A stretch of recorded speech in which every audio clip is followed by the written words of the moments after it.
Welcome to the Boiling Point Podcast. I am your host, JD, alongside my senior sports correspondent, Mizpah. Marcus Fredrickson played us in as he always does, and this is episode 67, the NFL Midseason Report, Chapter 2. Now, we did talk about football 2 weeks ago. We went over the records and a couple of teams and a couple of games. We talked about whether or not Tom Brady was the greatest of all time, and if you haven't seen that, go check it out. We have a little bit of a follow-up. A little bit later on in the episode, I'm going to be talking to a return guest who hasn't been on in quite a while, but is making his Boiling Point podcast return on this episode. So look for that just a little bit later on here in the episode, and we're going to talk a little bit more about Tom Brady in that segment and quarterbacks as a whole. But first, Mizpah and I are going to talk about we're going to talk a little bit more about some teams and some of the matchups coming up this week. This, of course, is being aired on Saturday, right before the games on Sunday. So hopefully you're checking this out before the games on Sunday. Mizpah, welcome back to the Boiling Point Podcast. Thank you. So, yeah, we're at week 11 at this point, and we've got some interesting games, some not so interesting games. One of the games that I'm actually interested in watching is two of perhaps the worst teams this year. The Dolphins and the Jets. And they are 3-7 and 2-7, respectively. So, yeah, they're not exactly the greatest teams this year. No, they're not. I feel like they're fairly equally matched, so I think that's going to make for a great game. Between the two of them. Yeah, it could be. Sometimes when you get those basement teams, they can still be, good. It depends, though. I mean, it really depends. I mean, there's another AFC team that only has one win, and of course the Lions, which we'll get to shortly. Yeah, the Lions are actually playing the Browns this week. Yeah, the Browns are 5-5. The Lions are 0-8-1. They're looking at an 0-15-1 season. At least they're not going to have an 0-16 season. Oh, because they have a tie. That's still not a W. No, no, and that's another. I mean, I expect the Browns will win that as long as Baker Mayfield's healthy and stuff. I think they're going to do okay in that one. So since we're talking about the Lions.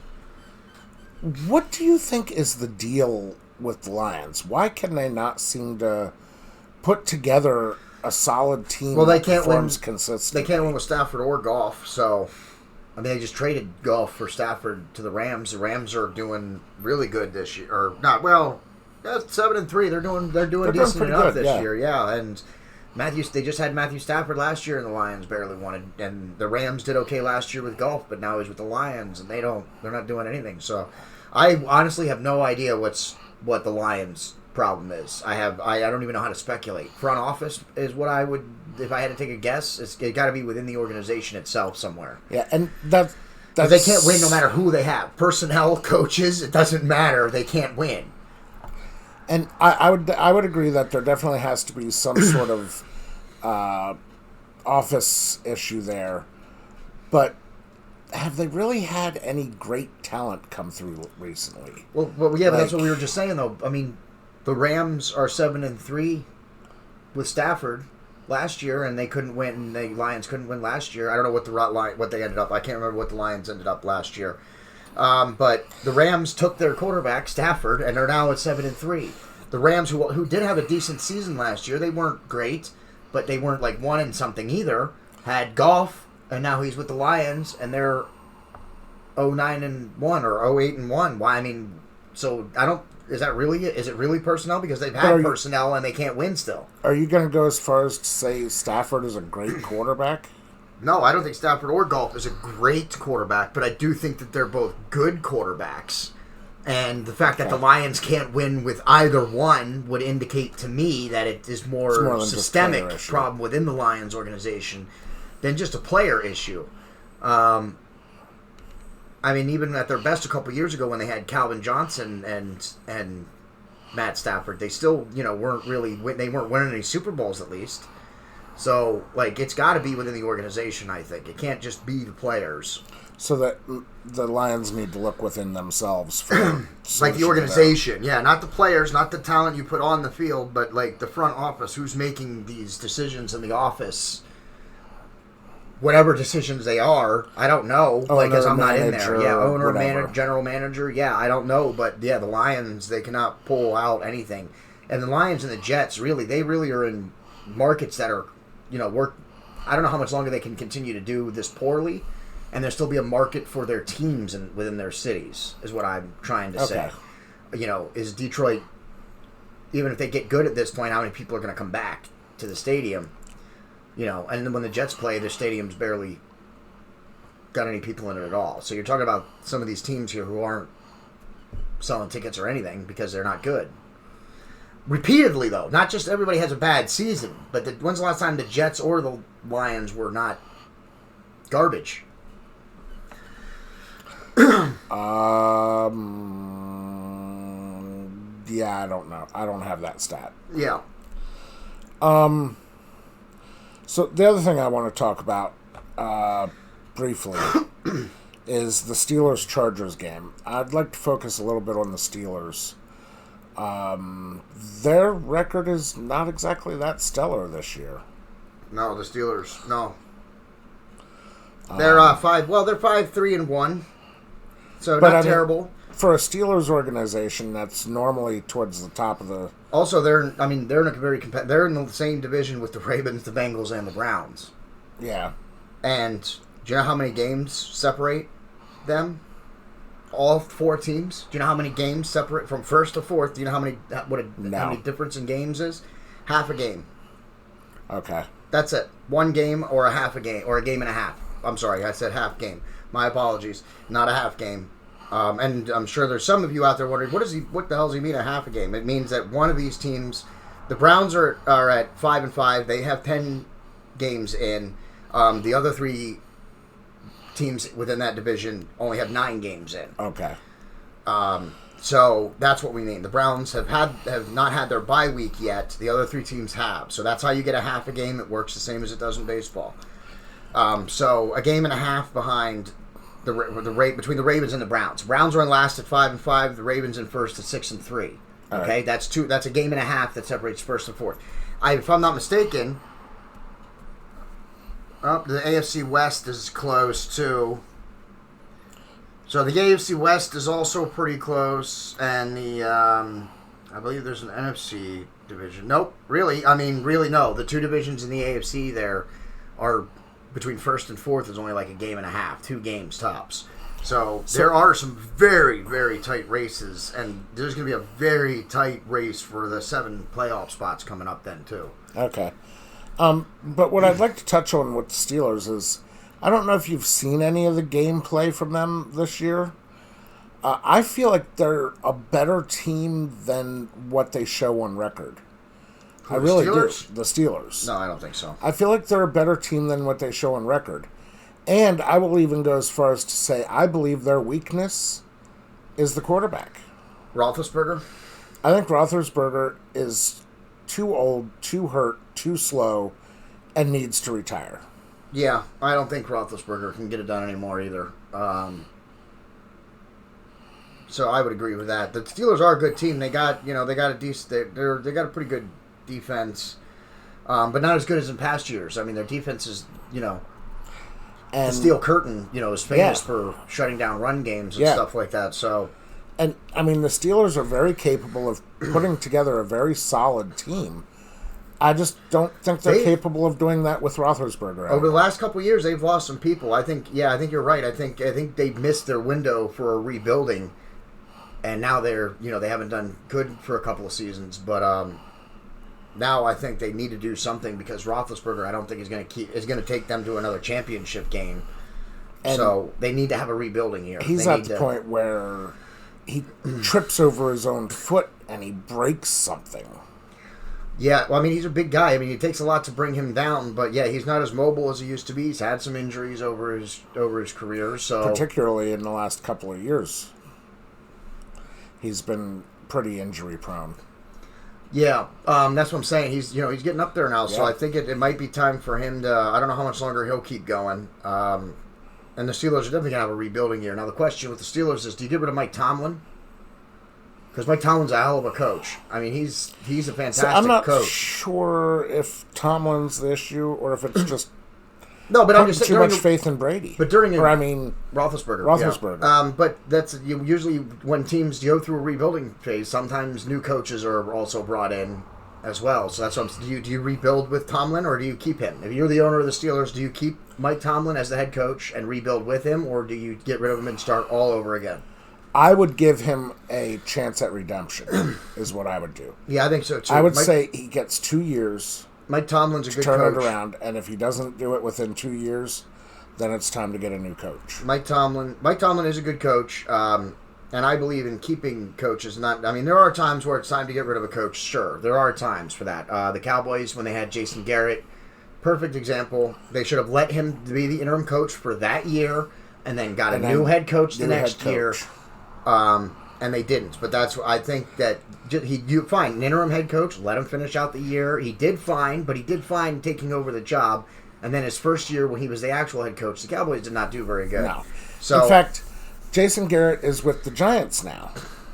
Oh, well, that explains so much. And what are the Giants doing right now? They're 1-something, I believe. And we'll touch on that game here in a little bit because they're going to be playing the Buccaneers. Yeah, we might as well go into that. And okay. So the Bucs and the Giants. Let me look at the Giants' record right now. The Giants are 3-6, so they do have 3 wins. That's not terrible. I mean, it's not great either. No, it's certainly not. But it's not as bad as there are 3 other teams that are doing worse than that. Yeah. And there's a lot of teams that are at 3-6, actually, quite a few of them. And they're paying the Bucs, so the Bucs are with Brady behind it. They did, the Bucs did lose last week to Washington. And we're going to call them the Redskins because they don't have a new team name yet, and I also don't believe that they needed to change their team anyway. that's my personal opinion. So they faced the Redskins, and they lost, which is interesting, but... Yeah, you'll have that, though. You'll have teams that are much better losing to teams that aren't very good because sometimes players just have off days. Yeah, the Buccaneers are at 6-3, so they're pretty much the exact opposite of the Giants, who are at 3-6. And the Bucs did just lose. They're on a 2-game losing streak now. Actually, right after we did that report 2 weeks ago, and maybe came to the decision that he was the greatest of all time. And we're talking about quarterbacks here. I don't like saying that one individual player is the greatest player of all time. Different positions require different abilities, mindsets, skill sets. Absolutely. I don't like comparing people in different positions in terms of greatest of all time. So when we called him the GOAT 2 weeks ago, that was for the quarterback position, not like the greatest of all time. Of all players. Of all players. Time, of all NFL. The greatest quarterback of all time. Greatest quarterback of all time. He's not necessarily the greatest player of all time. I'm still having a hard time saying that, but we're going to get Jordan to weigh in here in just a few minutes. It's getting really hard to consider him anything else. Yeah, well, we're going to talk with Jordan in just a minute, and I'm sure he'll have some good points to make, too. Yeah, the Bucs, they're on a 2-game losing streak. I don't expect them to lose to the Giants. The Giants might put up a good fight. No. But we'll just have to wait and see. They could put up a good fight. I don't know if they will, because the Bucs the last 2 weeks have not exactly put on the greatest show either. Their defense has not been holding the line very good, and the Giants do have an offense that scores. I have Daniel Jones, their quarterback, on my fantasy team. He can put up 30-some, 40 points a week every single week. So the Giants have capabilities offensively. I think that they just have a few holes to fill in, and their defense is not very good. But the Bucs have not been playing great defense the last 2 weeks either. See, I suspect this game's going to be a blowout.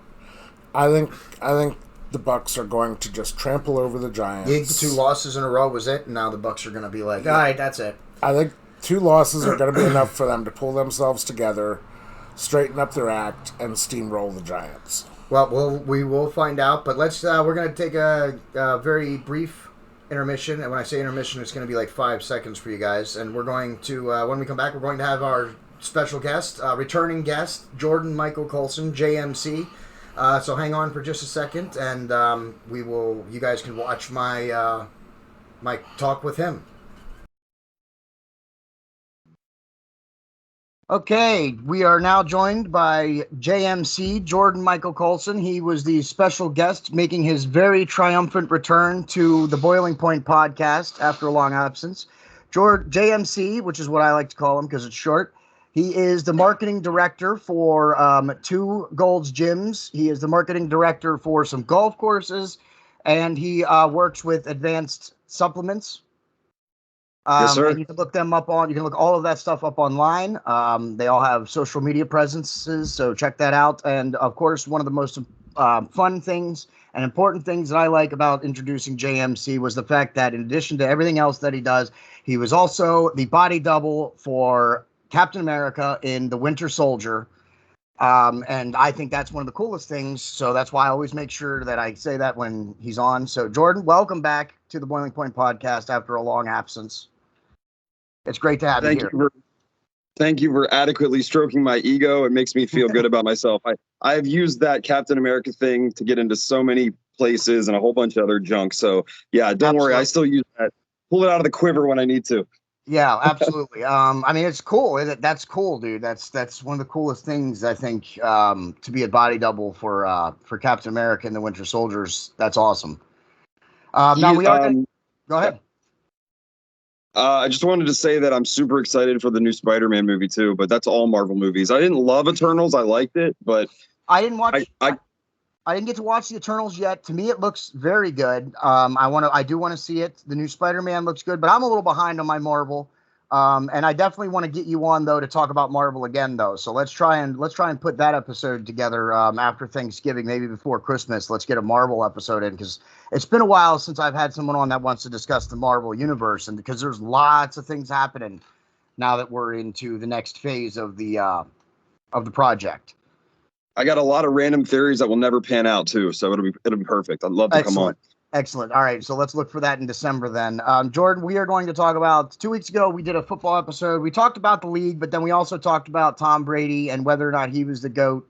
I had to take the pro Tom Brady side, quoting the stats, and because there's not much you can argue against it for Tom Brady being the greatest. But since you are a Tom Brady fan, I wanted to talk to you again about it. Since Mizpah and I were doing another football episode anyway. Is Tom Brady the GOAT? I mean, I don't understand how this is still a topic of contention amongst anybody.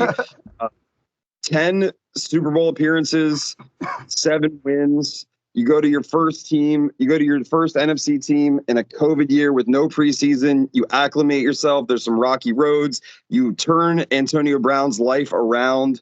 You recruit a retired tight end. And I know they were loaded in other positions as well. And you become the Super Bowl MVP, 3 touchdowns in the first half.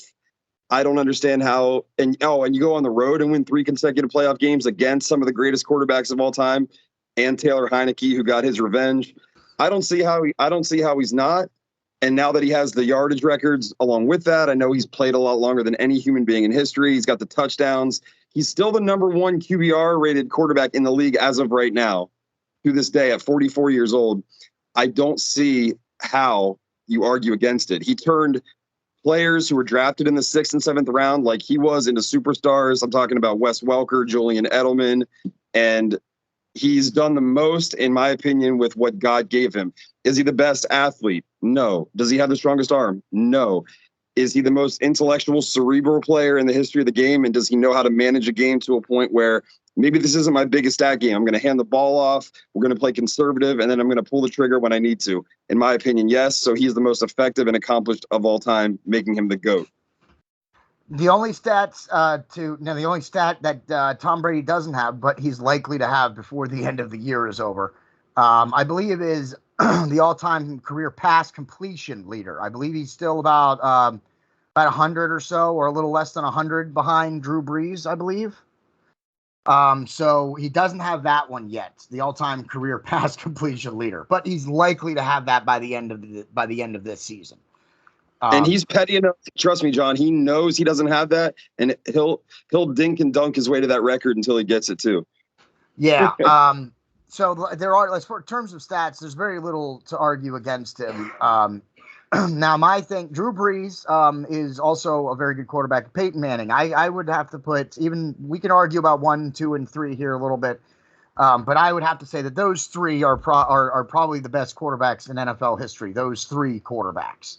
You could make an argument for Brett Favre, but the argument for Brett Favre was that he went to the Vikings, he left his team, and didn't do anything. Whereas Peyton Manning and Tom Brady have both gone to new teams and then took those teams to Super Bowl wins.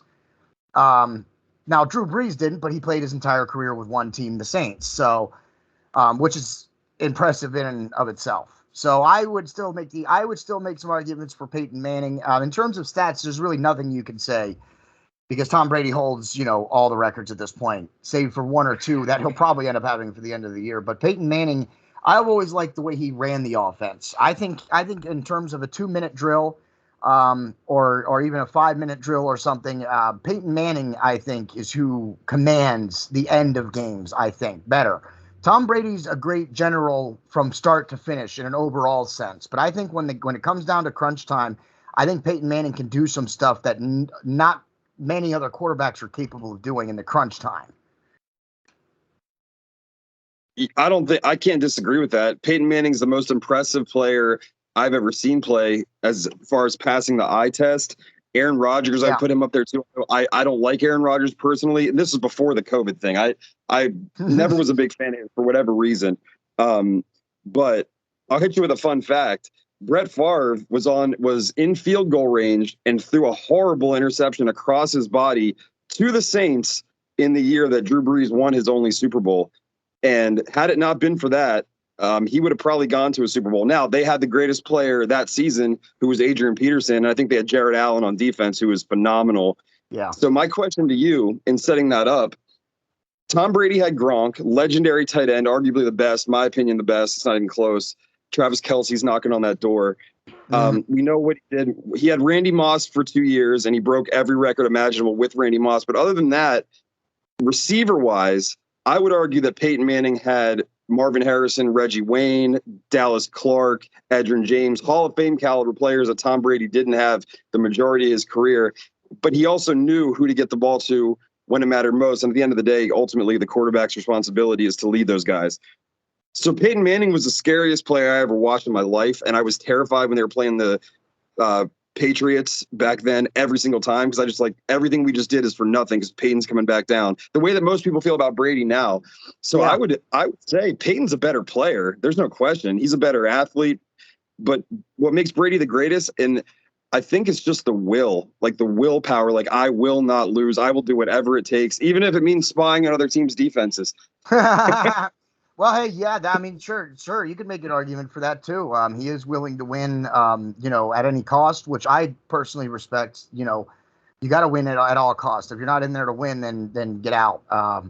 So Tom Brady does have the wins over Peyton Manning. He's got the Super Bowl titles over Peyton Manning, and he's certainly got the longevity over anybody. Yeah. So being able to stay healthy, and he's had a few seasons where they have not had the best offensive lines. He's taken some hits. Tom Brady has. So he's not just like a pussy quarterback who's never been hit for his 45-year career either. He's been hit. So he's taken his shots too. And I respect that he's able to, that he's done some of those seasons where he stayed in there, those rough seasons that every quarterback has.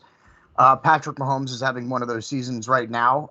Even though I think in the future we'll be discussing Patrick Mahomes against Tom Brady for the greatest quarterback of all time.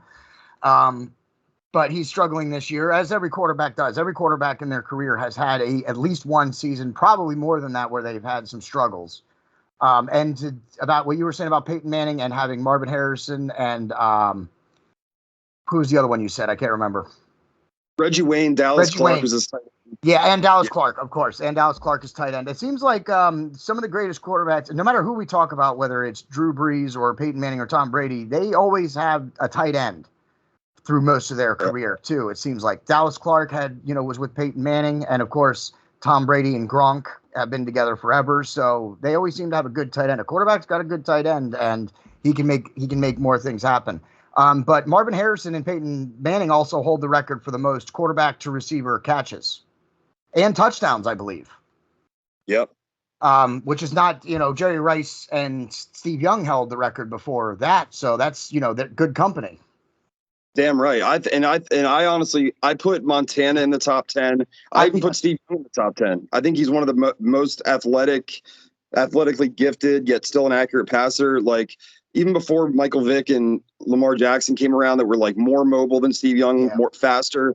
He was just so accurate with the football, and he also had great players too. And you have to have great players because one doesn't work without the other. Yes, you can say individual accolades make Brady the greatest, but in my opinion, the best receiver I ever saw play was Calvin Johnson. And he only played 10 years, and he had a young Matthew Stafford, but he also was getting double and triple teams. So there's a lot of it's not like a fully objective thing that you rate it on. So all you can really base it on is longevity and results. I don't see what else you can base it on. Drew Brees, amazing, more accurate than both guys.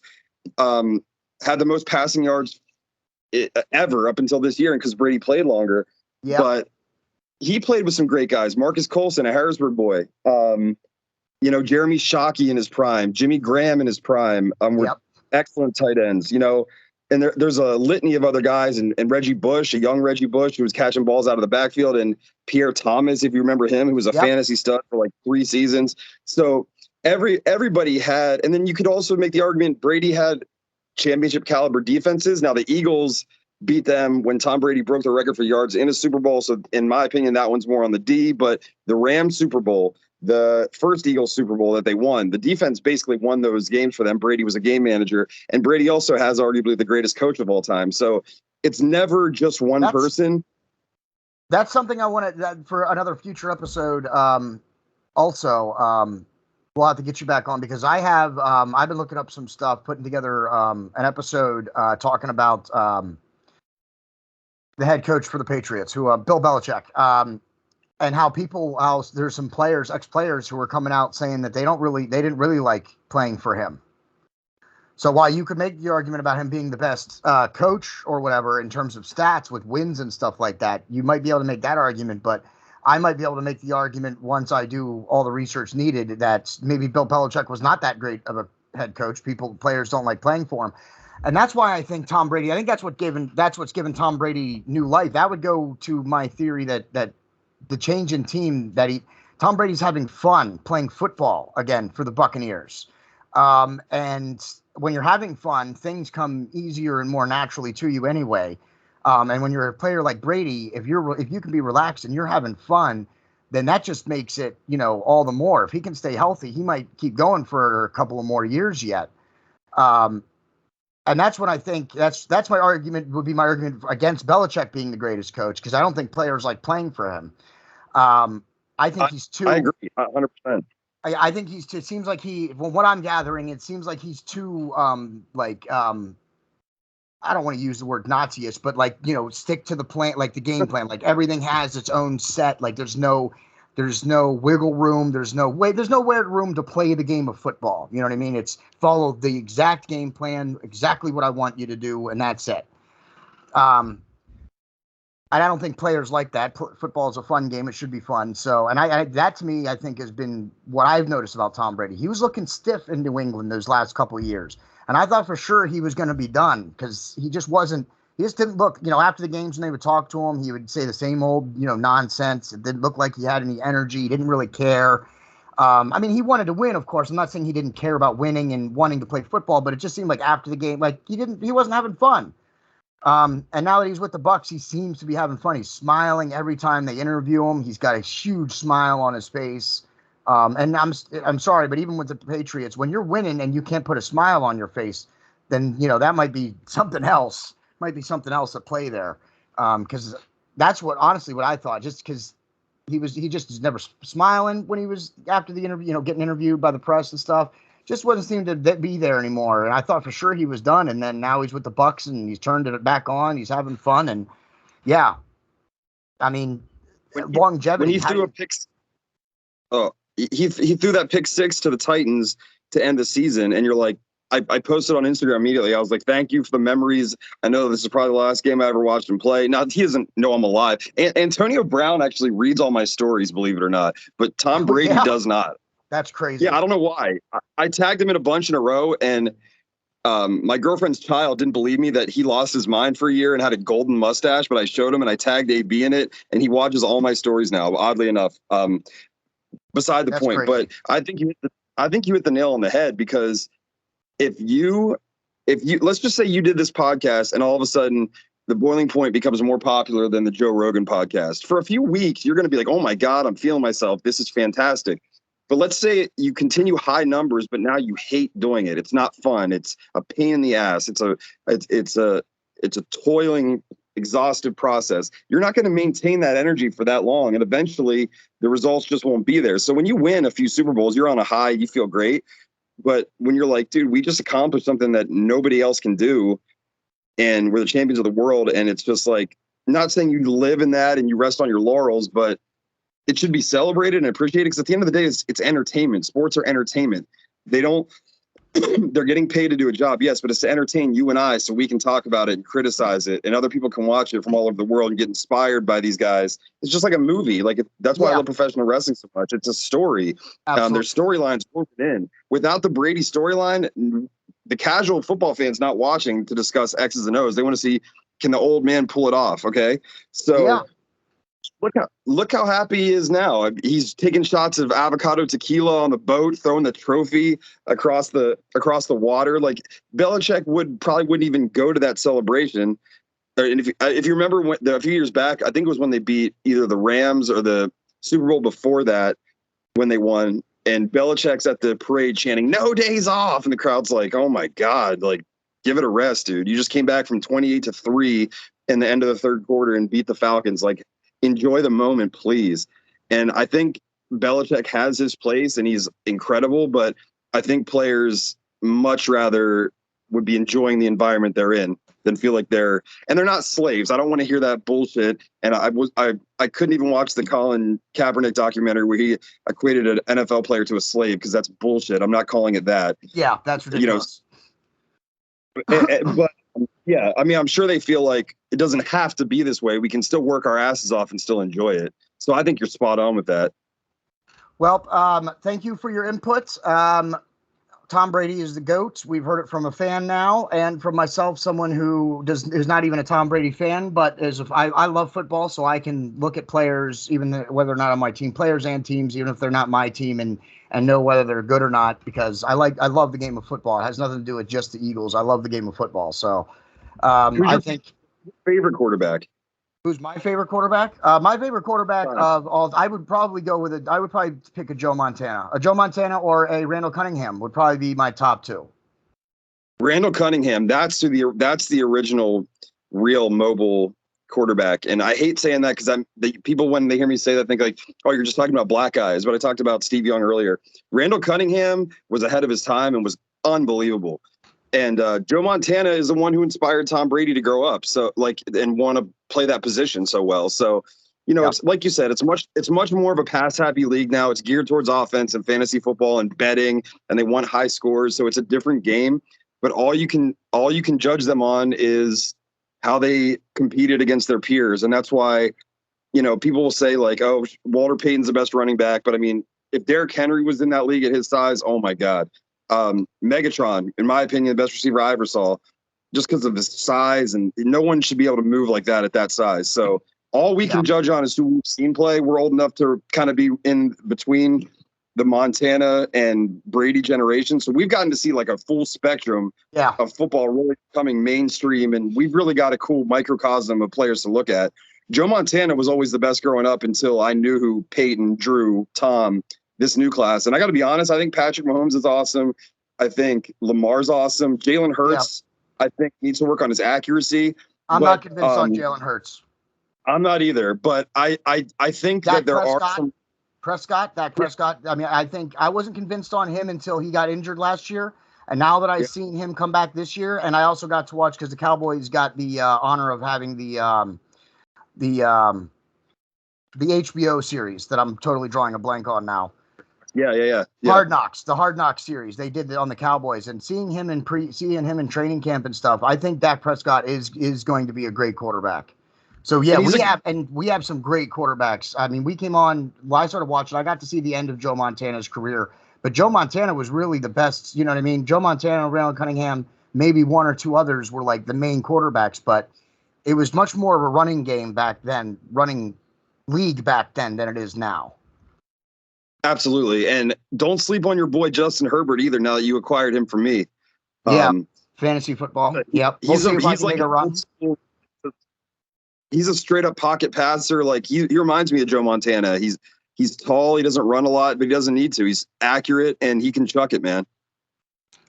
Well, thank you for joining us, Jordan. Let's get you on again real soon. Because you like wrestling too. So let's get you on for a wrestling podcast. Let's get you on again for what we were talking about earlier too. Yeah, John, my pleasure. Anytime, man. I appreciate you. I know I've been absent for a few months, and okay. That happens. Hey, everybody's busy. It wasn't because of any of your controversial takes on the boiling point. I like when you get controversial, but I also like that you're willing. We were talking off air before the show about a very controversial subject, and you actually enlightened me on a few things. But what I like about you in this show, even when you have like Curtis on or anybody who I know disagree with each other on a lot of things, but you remain friends and you don't alienate each other and disrespect each other just because of differing views. You're able to respect each other enough to see both sides. And that's what the world needs more of, to be honest with you. That was the whole point of creating the podcast, is to raise the level of debates, to increase it. We're not supposed to tear each other down because we disagree. We're supposed to debate it and talk about it and try maybe, and if we can, find some common ground. And you and I have definitely done that, even though I am not a Tom Brady fan and you are. But yes, thanks for joining us. Let's get you on again real soon. JMC, go check him out on his social media. You can find him everywhere. He's the social media director for golf courses and for gyms and for, and many other things. And of course, my favorite thing, the body double for Captain America and the Winter Soldier. JMC, thanks for joining us. And we're going to have you on again real soon here, hopefully right after Thanksgiving. My pleasure, man. Thank you, John. All right, excellent. Catch you later. See you, buddy. Okay, everybody. I hope you enjoyed that interview with JMC, Jordan Michael Colson. And isn't that cool shit that he was Captain America's body double in The Winter Soldier? Right? That is cool. Yeah. You didn't even know that. When I said that to No, Mizpah, he's like, what? Is that for real? It was. Yeah, it is. I It is for legitimately real. had no idea. Yeah, it is for real. So we're going to get back to football here now. As you heard Jordan say, in terms of stats and rings and, some of the actual measurements that you can use for stats and stuff, he does think that Tom Brady is the greatest quarterback of all time. But as we discussed, he's not necessarily the greatest athlete that's ever played the quarterback position, and certainly not the greatest player of all time. There are better athletes out there than Tom Brady, but he's good. He's a good general. He's a good commander in the pocket, and he knows where to throw the ball. He's very smart with the game. So field awareness is also huge. Yeah, and I'm glad that he also helped me make the argument for Peyton Manning and him being right up there in the conversation as well, because, as I said, no one really commands the 2-minute, 5-minute offensive drills like Peyton Manning used to. Very true. He had the ability to go out there and naturally read the defense where they were, and that type of stuff. And I think Tom Brady has some of that skill too, but I don't think anybody has it. Can read something at the line, make an adjustment to his offense based on something he saw. Not many quarterbacks can do that like Peyton Manning did. And Peyton Manning, that was a skill that he really honed over his career. Yeah. Oh, yeah. I mean, if you look at old footage of his earlier career, it was there. No, but not like. But what it wasn't. Yeah. It wasn't as laser focused as it was towards the end. Yeah. Yeah. He definitely got smarter and saw even more the longer he got in his career. So now we're going to go back. We're going to talk about 2 games this week that are coming up. The Eagles and the Saints, and the Cowboys and the Buccaneers. No. Nope, I didn't say that. Not the Cowboys and the Buccaneers. The Cowboys and the Chiefs. That's right. The Cowboys and the Chiefs. He has the schedule in front of him. I have the standings here in front of me. So, let's talk about the Cowboys and the Chiefs first, because the Cowboys are far more interesting than the Eagles. Okay. And so are the Chiefs. So I'm pretty excited about this game, actually. I think it's going to be a good game because I think Patrick Mahomes, like I just was saying to Jordan too, I think in 15 years we're going to be having a conversation with Patrick Mahomes in the mix as the greatest quarterback of all time. Possibly. Yeah, no, I think so. But mark my words. It's been said on the podcast. It's out there in the world. Mark my words. I'm still not too sold on him. Yeah. Oh, I'm sold. I wasn't sold on Dak I Prescott. think he's a very, very good Not until quarterback. this year. No, he's good. No, he's naturally... But no, he's awesome. I don't know if he's as great as you think he is. Yeah, he is. The only thing he's just young yet. As soon as he learns to read the defense, like a Tom Brady or Peyton Manning, Drew Brees, like the veterans, then he's gonna be phenomenal. He's gonna be unstoppable even. But we've had this this conversation on the podcast already. Yes, I'm a big advocate of Mahomes. I think he's one of the greatest. I think he is going to be one of the greatest quarterbacks that there has ever been in 15 or 20 years. We'll be talking about him in that argument about the greatest of all time. Of course, Tom Brady could still be playing at that point. He might be half bionic, but he could still be playing. Yeah. But what I'm excited about with this Cowboys-Chiefs game is I feel like right now they are both a very powerfully equal team. Yeah, they're both doing good. The Chiefs are leading their division, the AFC West, at 6-4. And the Chiefs have also not been having the best season. Patrick Mahomes is having one of those seasons, as quarterbacks do throughout their careers. Even Tom Brady's had seasons where he's struggled and not put up the numbers that you would expect from him. And Patrick Mahomes is going through one of those years right now. There is no doubt about that. He is having one of those years. But just like Tom Brady, he could turn it back on any time and then run the house, or he could struggle all season long and the Chiefs won't make it very far.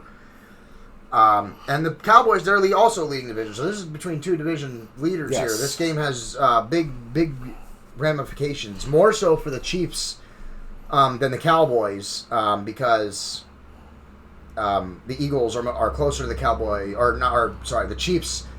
The teams in the Chiefs division are much closer to the Chiefs than the Cowboys. The Cowboys are further away from the Eagles, the Skins, and the Giants. Yeah, we have a pretty decent lead on our division right now. Yeah, it looks to be about 2.5 games, which is not spectacular, but also not bad considering either. Considering 3.5 games. I apologize. Considering how close everything's been. In other divisions, yeah. Oh, yeah. It is. I mean, there are teams at the bottom and teams at the top, like always, but this is a very, very close year. Usually much quicker. It's going much longer into the season when you're talking about there still being an undefeated team. Yeah. It was very early this year that we ended up with no undefeated team and no teams with, if I'm not mistaken, no teams with one loss. Every team has at least 2 losses, which also doesn't really happen. Not in the NFC. Let me check the AFC right quick. No. Oh, the Titans. The Titans have 2 losses. That's it? That's it. Everybody else has more than 2 losses. Good catch. I didn't catch that when we were looking at the stats. Yeah. So, I mean, this has also been a unique year in terms of, because usually you can go into week 10, 11, 12 sometimes with at least one undefeated team and maybe another team that only has 1 loss. But very early we were out of, the undefeated teams dropped out or, got defeated, and then they caught another loss too. So it's been quite a year for the NFL.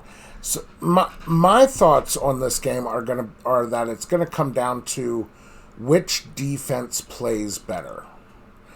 Both teams are very good offensively, and both teams have a decent defense as well. I think it's going to be a matter of which defense plays better to hold off the offense. I think so too. I think that's what it comes down to. If Patrick Mahomes comes to play, because like I said, he has been having some inconsistent games this year. If he comes out and has one of his games, then I think it's going to be then it definitely is going to come down to defense, I think. But if Patrick Mahomes is struggling, Dak's on fire right now. I mean, Dak and then the Cowboys are really on fire right now, even though they don't use Ezekiel Elliott. Let me straighten my shirt here a little bit. Yeah, he's not wearing his podcast shirt tonight. He's wearing the Cowboys shirt. That there shows you where his priorities are. Make sure you harass Mizpah on his social media at... Nope, of course, I'm just kidding. But no, The Cowboys have been just on fire right now. I don't think they're using Zeke the way that they should be yet. I don't care. Give that man the ball 30 to 40 times a game, or at least 30. He should be getting the ball. Ezekiel Elliott should be getting the ball 30 times a game minimum. Okay, who's the Cowboys head coach? McCarthy, right? McCarthy. Run Ezekiel Elliott 30 times a game. Okay, give Pollard another 15 carries. Then come back and tell me how smart you think I am, because you will have won many games. That's what I'm saying. With Pollard and Zeke, there's no reason that you should be running 45 times a game minimum. They should run a little more than they do. All the time. I mean, he's got great receivers too. That's what I'm saying. Listen, why do you have Ezekiel Elliott and Pollard? They are both really good running backs. Nobody can say that they're not. Yes, sometimes each of them struggles. Yes, sometimes the run game just isn't there. If you just keep handing the ball to Zeke and Pollard, they're going to get you yards. They will. I don't care. It's going to happen. Just keep handing him the ball. And then as soon as they bring the defense up to stop them, that's when you go play action and go downtown for 6. It's not hard. And with Zeke and Pollard, once you get them running, the defense is going to have to do something to stop them. And the reason you're not getting to see it is because the Cowboys don't run the ball. They don't like running the ball early in the game. They like to throw the ball. I think that they should completely redo how they do things, like their offensive plan. I think they should be running the ball much heavier in the first half and then switching to the pass game. Tire out that defense. Drive them into the ground. 8-minute drives, 9-minute drives. Cowboys have the backs to do it. The Chiefs have good running backs, and they're great out of the backfield for Mahomes to pass to, but they're not that great running the ball from scrimmage. So I think the Cowboys could gain an edge if they could just hand the ball off to Zeke and Pollard and just keep doing that. Then there's no reason to do anything else. The Chiefs, you have to make the Chiefs beat you. That's not what I think. I think the Cowboys need to make the Chiefs defense beat them. Okay. Because the Chiefs offense, if Mahomes shows up, is gonna do good. The Cowboys defense is good, but Mahomes is good, and I don't know that the Cowboys defense, even if they stop him sometimes, they're not going to be able to stop him every time he's out there. So I think it's going to come down to the Cowboys. If they effectively use the run game, wear out that Chiefs defense, because the Chiefs doesn't have a terrible defense. They have an okay defense too. I'd agree with that. I think if you wear out the Chiefs defense, and there's nothing they can do in the second half, I think you could own them in the second half with that. So you think the strategy is to just keep marching the defense back, wear them down, and then just run them over. Yeah, because the Chiefs can't do the same. Like I said, I don't think the Chiefs' backs are as good as the Cowboys' backs from scrimmage. The Chiefs' backs are good going out for the short passes to Mahomes, but they are not as good from the line of scrimmage, from the handoff. Zeke and Pollard have the edge, I think, in the running game, being able to just get past the line of scrimmage and gain yards. Who cares if Zeke and Pollard, what if they only get 3 yards every time you hand them the ball? Well, that means on third down, you're going to be looking at 3rd and 1. Very manageable 3rd and 1. And if you don't get it, 4th and 1, come on. Yeah. That's what I'm saying. 3 yards a carry is all you need from your running back. And if you're getting that, then you should just keep handing him the ball and handing him the ball and handing him the ball. So let's flip the script now. What do you think the Chiefs need to do to win? Well, Mahomes has definitely got to show up. He's definitely got to be ready to play. If he's got any kind of his inconsistency happening, I don't think that they are able to keep up. All right. So let's say Mahomes shows up. I think he's gonna do what he always does. He's gonna have to pass the ball. The Chiefs, they have good backs, but they're not super great running from the line of scrimmage. They don't have a very great run game. It's okay, but it's not great, and that's because Kareem Hunt was out he's been out for most of the season. They got backups. They got young kids in there. So I think the opposite for the Chiefs. I think that they have to stick to the air game, and I think that the Chiefs need to utilize more screens because they don't get a lot of yards from scrimmage from their running backs. I think that the Chiefs should incorporate more screens for the small dump offs, and then give them a wall of blockers and see what they can do from outside the box. Okay. What do you foresee as the Cowboys' weakness in this matchup? Their play calling. I think their play calling. I think that they pass too much. I think that their defense is good, and I think that they are going to need to blitz a little bit, or at least get pressure on Mahomes. Whether it's with the blitz or the 4 up front, you have to pressure Mahomes because he's going to be passing. So you have to pressure Mahomes. You have to get him pressure. If you don't, then I think he will just sit in the pocket and tear him up. Even with what's his name, the good corner you guys got. I'm drawing a blank on his name. He's got a brother, Diggs. Oh yeah. I can't remember his first name though. But yeah, he's a corner for the Cowboys, and he's great. I mean, he's in Deion Sanders and company. He's got his first 6 games, or what? His first 6 games, he had 7 interceptions, I believe it was. I can't remember the exact stat. Please feel free to leave a comment with what the exact stat is. But only a handful of people in history have gotten 8 interceptions in their first 7 games, or it was something like that. He had so many interceptions in his first 6 or 7 or 8 games, and I will consider it put him in great company. He's an excellent corner. I will consider him in that company if he's able to repeat it next year. Yeah, but it's still something that rookies don't do. Rookie corners don't do very often, hardly at all. It's luck until it's repeatable. Maybe. Yes, we'll see. But that's what I'm saying, though. Even the defensive backs who have done that have gone on to have great careers. Yes, absolutely. So to be able to do that certainly puts you in a good spot for what people expect of you. But I think his skills are good. I think he's going to be great for your defense. I hope you guys have him locked in for like 25 years under contract. So, all right. Let's assume both teams show up to play. Who do you foresee being the victor? I don't know. I usually like to call games and give a score or two, but with that one, I don't know. I will tell you, I expect both. I would expect both teams to be 40 plus points. This is going to be a high scoring game. I think you're looking at least a 70-point game between both teams, maybe 80. I don't know if I go that high. I'm thinking high 20s. I think the defense, high 20s each side. Oh, so like 40-some points. 40-some. Okay. I was like, I wondered why you looked at like I had 3 heads. Yeah. I was like, wait a minute. So you're expecting like each team to get a touchdown here, or?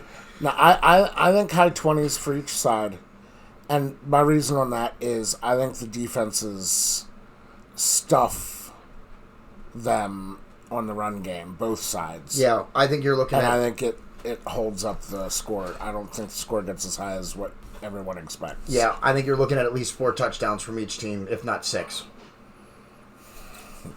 Guess we'll see. Yeah, that's what I think. Even if the Cowboys don't do the run game and they stick to the pass, because they might have to. If they mess up early and the Chiefs can get the upper hand, you can't trail the Chiefs. So that's the other thing that the Cowboys do. Sometimes they do get behind it and they have to put the ball in the air, which hurts the run game also. I think if early in the games the Cowboys stick to the run game a little bit more than they do, I think they'd have much better time finishing games than they currently do also. Because there's been a couple times where the Cowboys are having to play all the way into the fourth quarter, which is great NFL. It's great for the sport. It's great football. But, Mahomes has been able to coast his way to the finish line a couple of times. So, if he wants to, not that either of the quarterbacks coast. Let's switch sides of the table now. Eagles Saints. Yeah, the Eagles and the Saints. Normally I'd say the Saints are probably going to win that, but the Saints are having some big problems of their own also. I think they have a couple of big injuries, don't they? Yeah, they do have some injuries, and of course, this is the first year without Drew Brees. They got Teddy Bridgewater at quarterback, unless that changed. The Saints are at 5-4. They're behind the Bucs. They're the team that's behind the Bucs right now. The Eagles are right behind the Cowboys at 4-6. What an amazing coincidence! You are the division leader, and you're facing another division leader. The Eagles are second in their division, and we're facing another team that's second in their division. Yeah, that is pretty interesting. Yeah, that's interesting to me. The Saints are 5-4. The Eagles are 4-6. They need to do something in order to even have a chance at the wild card spot playoffs. They're probably not going to catch the Cowboys. This could also be a good game. I think the Eagles might be able to pull this out just because of the Saints kind of being in a rebuilding year, but not. They still have their same head coach, the Saints do. I don't know. They could pull this out, the Eagles, but I'm not sure. I don't have exactly strong confidence in the Eagles. I don't know about Jalen Hurts. He's a question mark in my opinion. I have not seen anything from him that necessarily makes me think that he can be the guy of the future.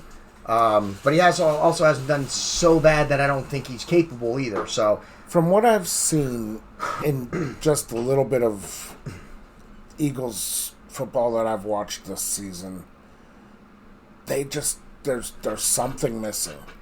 They just cannot get it together. Yeah, do you know what that is? I can tell you what it is that the Eagles are missing. They're missing Doug Peterson, their head coach, the one that took them to the Super Bowl. I don't like this new coach. I don't care. I don't like him. I don't care. I don't care. I don't like him. I think we should still have Doug Peterson. I think Nick Sirianni, or however you pronounce his name, I don't think he should be where he is. I don't think he should be in charge of the Philadelphia Eagles team. I don't care. I don't like him. He has shown me nothing this year, and I don't care. I'm an Eagles fan, and I don't like them right now because they make bad decisions. And I mean in the front office, not on the field. So what he's really saying is he's an Eagles fan, and he doesn't care.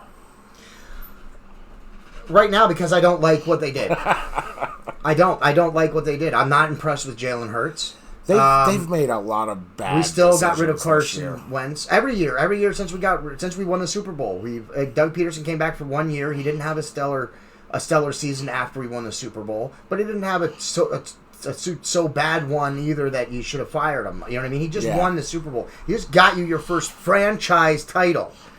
You know, how about a little gratitude, Jeff Lurie? Okay, how about that? Jeff Lurie's the owner of the Eagles. So how about that, Jeff Lurie? How about showing some gratitude for the head coach that won you a championship? You know, on the what Super Bowl was that? 52, 53. So after 50-some Super Bowls, your team finally gets there and wins one, and then you proceed to fire the head coach that got you there. And yes, it was the head coach that got us there, not the players. Do you know how I know that, Jeff Lurie, and everybody watching? Do you know how I know that? Because they never made it to the Super Bowl before that. One time, and they didn't do shit, and that was even before what's considered the modern era. Okay? So we made it to the Super Bowl one time, didn't win before this. So, of course, it was Doug Peterson. Of course, he was the coach that got us the Super Bowl win. Okay? So, to fire the guy who gets your franchise its first ever Super Bowl title is just dumbassery. And with all it's almost as bad as not choosing a name for your football team. So you think with all the dumbassery that the Eagles have going on, they're still going to be able to pull this game out? Yeah, because the Saints are not there either. They're in turmoil also. With no Drew Brees, and Sean Payton is still the coach, but he's got a rebuilding year. There's no Drew Brees. Teddy Bridgewater is not Drew Brees. And none of the quarterbacks he has on his roster are Drew Brees. So, yes, they're in turmoil also, just in a different kind of turmoil. Well, you know, the Eagles are going to have home field advantage, I believe. Oh, well, that doesn't necessarily help us right now. We suck. We will boo our own team out of our own stadium. So, there is that. Yeah. But that could work against the Eagles too, because we will boo We will boo the shit out of the Eagles. We will boo the shit out of our own team, man. We will do it. We've done it before. We'll do it again. So I think the Saints pull that out. I don't know. Maybe. I mean, it is possible, but I don't know, because the Saints are in turmoil also. So I think the Eagles have a chance to pull it out. They have a chance to pull it out is what I'm saying. I don't know if they're going to win. Again, I'm not convinced on Jalen Hurts. And, of course, Miles Sanders. I don't know if he's still injured. I believe he still is injured. So, you know, we got personnel problems, coaching problems, front office problems. You just got problems. The Eagles, the only problem the Eagles don't have is we have a team name. You've got 99 problems, but that ain't one. Yes. The Redskins, coincidentally, have all the same problems that the Eagles have, but they also don't have a team name. So the Redskins, I would put, the Lions can't win a game no matter who they have in it, quarterback or any position. So yeah, the Eagles, the Skins, the Lions, they're the ones that are poo-poo. All right. For one reason or another. Well, do you have a prediction? Anybody you want to predict a Super Bowl at this point?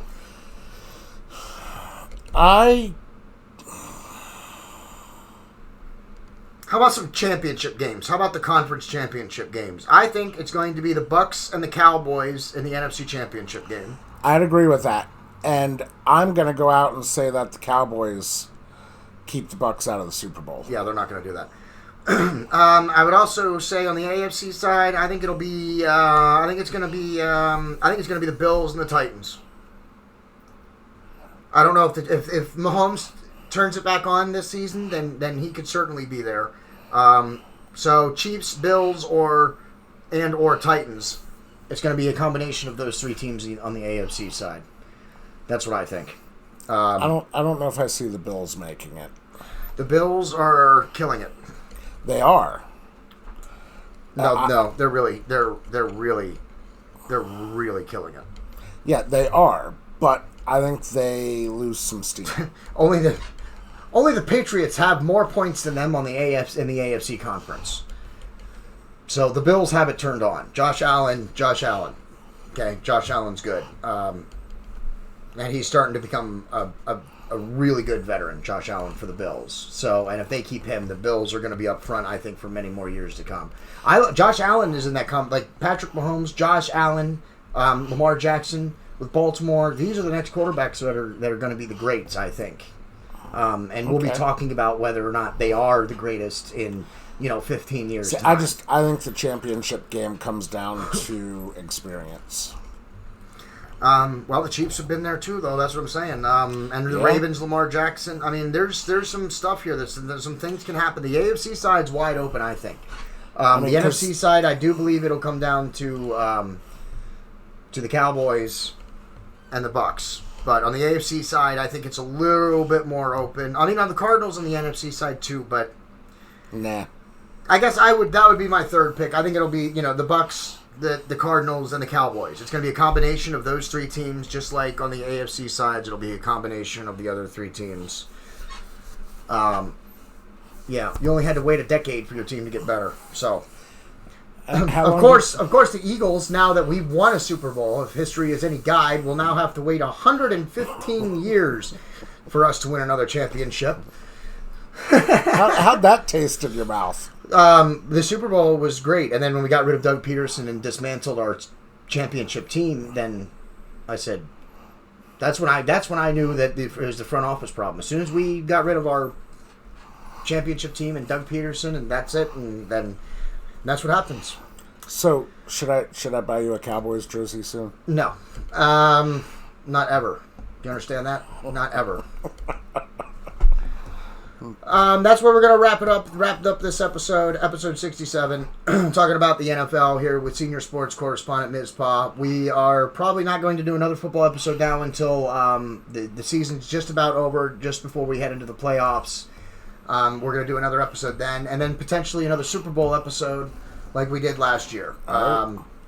Some people did like it. We did get some views on that episode, so we might do it again this year for the Super Bowl. Do a episode right after the Super Bowl and get it posted up. So, or maybe there's a chance we will figure out our situation. We can do a live stream. We are looking into that. We're not ready yet, but we are looking into that and trying to get ready to put on a live stream once in a while, so they're not always recorded and posted. So make sure you please share out our content. That's what we need most. Mizpah, tell them to share out content. Well, not only do they need to share our content, but they also need to like our content. Yes, smash the like button. Yeah, exactly. Hit that like button, hit that share button. That's how we're going to continue to grow the podcast. We need you, the viewers, to share the episodes. That's really, we've gone far and we'd like to go further, but we really need your help to do it. So please it takes less than 5 minutes to post a comment and to share an episode. It doesn't even take that long. It takes less than 2 minutes. So take the 2 minutes, like our episode, like this post, share it out so that other people can see us, so that we can try and get some, continue to increase our fans and increase our views. That's what would be the most helpful right now. So please do all of that. And also, if there's anything you'd like to see us cover or discuss, leave a comment. Feel free to leave us comments. Yes, leave a comment. Leave a comment, question, or comment. If you'd like to see something, if you'd like to hear us talk about something, leave us a comment, and we will look into making that happen. Sports politics, finance, entertainment, movies, TV. It doesn't matter. Give us, if you would like to hear us talk about something or break something down, then just leave us a comment. You can also email me at jdboilingpoint@gmail.com. That's jdboilingpoint@gmail.com if you want to send me an email or you have a suggestion for an episode that you'd like to see. You can follow us on Facebook, facebook.com/The Boiling Point Podcast. You can go to our storefront. That would also help us if you wanted to purchase some gear. I am wearing the original Boiling Point Podcast shirts, which is no longer available, but we have the American flag. The American Cross design, which is what I like to call it, up on the storefront. So make sure you grab that. We also have beanie hats, coffee mugs, grocery totes, sweatshirts, long sleeve shirts, hoodies, tank tops. So check out our storefront, bonfire.com/store/The Boiling Point Podcast, all in lowercase letters. We are on Parler. Rumble is where you're watching this right now, rumble.com/C for channel /The Boiling Point Podcast, all in lowercase letters. That's how you can find us. You can follow me personally on Instagram at JDEDESIGNz. That's with a Z at the end of it. At the end of designs, it's with a Z. And I think that's it. Did I cover everything? I'd also like to point out with the storefront that Christmas is coming. Yeah, Christmas is coming. If you have somebody that's close to you that likes to watch the podcast, there's a perfect Christmas gift opportunity for you. Yes, or if you like the podcast, suggest to your friends to get you something off the storefront as well. And remember, go check out Mizpah's old episodes for a look at the new design t-shirt, which is only going to be available until Christmas time. But in the new year, it's coming down, never to be made again. I'm not lying about that. This is how I'm going to increase the value of the designs of our shirts. Is we are going to make a design, it will be out for a while, and then it will not be anymore. So if you want these designs, the American Cross, the black metallic logo one like Mizpah has, you need to get them by Christmas time, because after Christmas time they might be going away. Mizpah's design, the black one, the blue shirt that he has with the black metallic lettering, will be going away at Christmas time. So I encourage you to get one. If you like that design, get it now. Check out our storefront and look at it and pick that up. It's only going to be there till Christmas. Marcus Fredrickson is going to play us out. We miss you, brother. But he's going to continue to play us out as he always does. Senior Sports Correspondent Mizpah. I'm your host, JD. That's the end. Good night.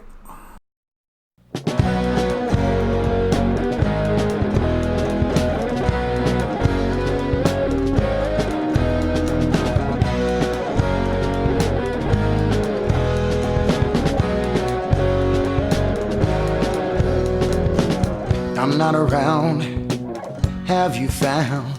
I'm always on you.